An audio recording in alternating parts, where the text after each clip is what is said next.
Asia cup. Asia ఖండంలో ఉన్న దేశాలు మొత్తం కలిసి ఆ పురుషుల హాకీ టోర్నమెంట్ నిర్వహిస్తూ ఉంటాయి. ఈ ఆసియా కప్ పురుషుల హాకీ టోర్నమెంట్‌లో భారతదేశం ఫైనల్‌లోకి దూసుకెళ్ళింది.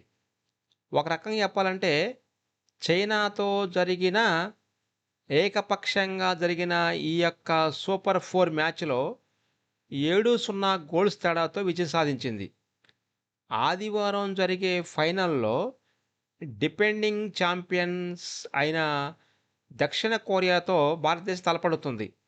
దక్షిణ కొరియా ఆసియా ఖండ దేశమైన దీనితో భారతదేశానికి చెందిన పురుషుల హాకీ టీము తలపడి ఈ మ్యాచ్‌కి సంబంధించినటువంటి ఫైనల్‌లో గెలుపొందాలని ఆశతో ఉన్నది.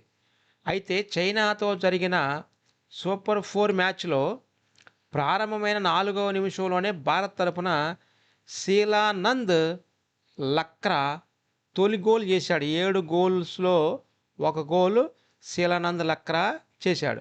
ఆ తర్వాత దిల్‌ప్రీత్ సింగ్, మన్‌దీప్ సింగ్, రాజ్ కుమార్ పాల్, సుఖ్‌జిత్ సింగ్ మనిషికి ఒక గోల్ చేసి చివర్లో అభిషేక్ 2 గోల్స్ కొట్టాడు.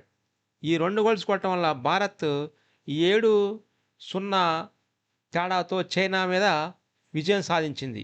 ఈ మ్యాచ్ విజయంతో సూపర్ 4 పట్టికల్లో 7 పాయింట్లతో భారత్ అగ్రస్థానంలో నిలిచింది.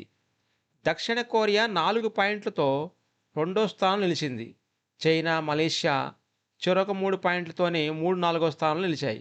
ఆసియా కప్ విజేత జట్టు వచ్చే ఏడాది బెల్జియం, నెదర్లాండ్స్‌లో సంయుక్తంగా నిర్వహించే ప్రపంచ కప్‌కు అర్హత సాధిస్తాయి. అంటే ఆసియా కప్‌లో విజయం సాధించిన జట్టు నెక్స్ట్ వచ్చే సంవత్సరం బెల్జియం, నెదర్లాండ్స్ అంటే యూరప్ ఖండంలో జరిగే ప్రపంచ కప్‌కి నేరుగా అర్హత సాధిస్తాయి.